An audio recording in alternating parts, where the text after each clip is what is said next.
Morning, how's everyone going? My name's DeadRon, I'm an Australian VTuber, and today I'm playing The Sims 4. So this is my build for the Sarah Kendall Shell Challenge number 6. If you don't know her, Sarah Kendall is a great streamer. So she's Sarah Kendall on YouTube and Twitch, Sarah Kendall YT on Twitter. And she has done this shell challenge, which I've decided to turn into a rustic library. I had all sorts of problems getting started due to the foundation, so unfortunately I wasn't able to put some supports in as I'd planned to, and I also actually restarted this build after being unable to even put in a door the first time. So the way that I've envisioned this library is you have an entrance leading to a front desk where they will admit you, you can ask any questions, all that sort of thing. And one thing I did find was interesting was the limitations on computers in The Sims 4. So I haven't come up across this, but apparently you can't put computers on regular counters. They need to be island counters or a desk. So as you can see downstairs, you have the foyer, the main reading area and a children's area. Upstairs you have a public study, a meeting room, a private study and 2 bathrooms. So these bathrooms I wanted to do quite simply with just a toilet, sink and a couple decorations. Both bathrooms mirror each other. Downstairs in the main reading area there is actually a hidden storage space. I like a build that tells a story, and in this one you can see sort of someone realised there was a bit of a gap between the bookshelves and the wall and decided to put all the old junk in there. So here we're just finishing up the downstairs. As you can see, a main reading area with a single writing desk, no computer on the desk, and then you have a children's area with bookshelves and various toys. So one part of the library within The Sims 4 is you must include chess tables. So initially I was planning on putting a single one inside, which I then changed to having 2 of them outside. I've also created a nice outdoor space with a few decorations and a front veranda with a cross-stitch area and a couple plants for decoration.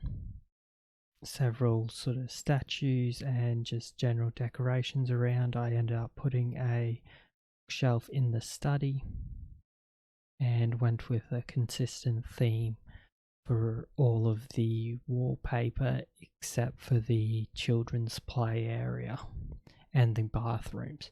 I finally got to use the classified bathroom.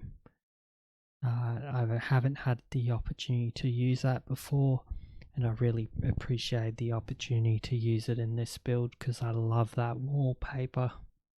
I just, like I said, haven't had the opportunity, haven't had a build where it fit. And I completed this build off stream. What you can see here includes the building itself. After stream I added the garden areas. I've gone with some fairly basic decor. I did love the find of those circular stained glass windows for the front. I think they really fit in with the children's area and I really appreciate how those look.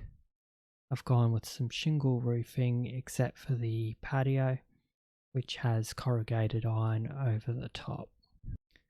And of course within the library, you need some artwork a bit of clutter, added some pens, pencils, stationery to the desks. So as I mentioned, we finished the gardens off stream. Here we have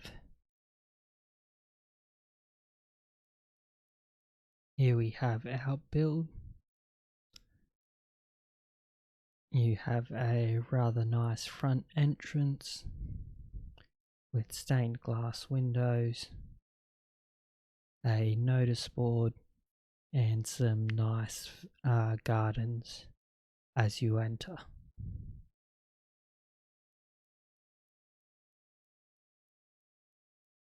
As you go through the front door, the first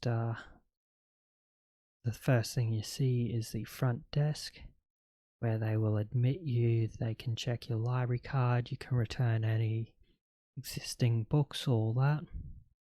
Then you enter the main reading area. There's a nice view here of the gardens and a chair for the librarian to sit down during slow days.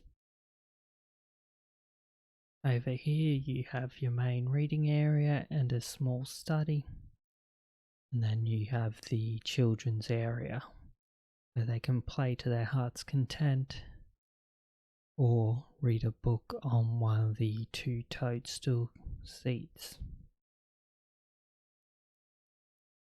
Behind the shelves here you can see that little storage area that I mentioned, where someone's just dumped all the stuff that doesn't have a place within the building, at the moment at least. As we head upstairs, you enter the secondary study area with a desk, several books that you could take out onto the balcony, and your 2 bathrooms. With a historical newspaper on the wall and a mirror to check yourself. Out the front here we have our cross stitch area, where you can sit and view the cars passing by.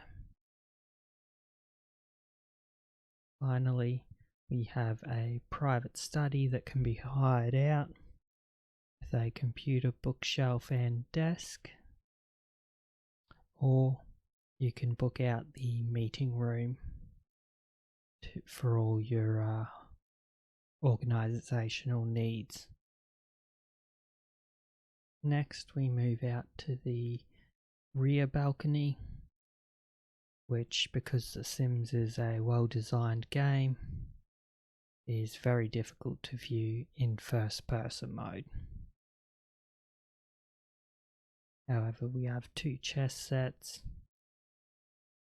and a staircase downstairs into your gardens, where you pass between the twin ponds, out to the rear picnic area,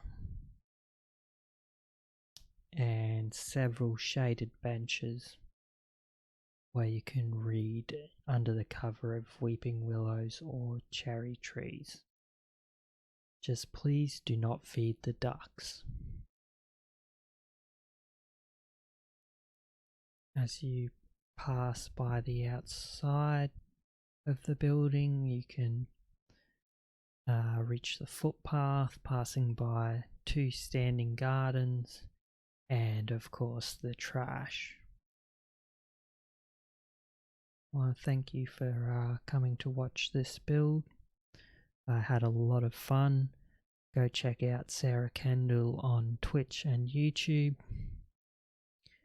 And I hope that you've enjoyed this. I hope that you continue to enjoy my content. Come follow me, DeadRon_ on Twitch and DeadRon on YouTube. Have a great day. Thank you.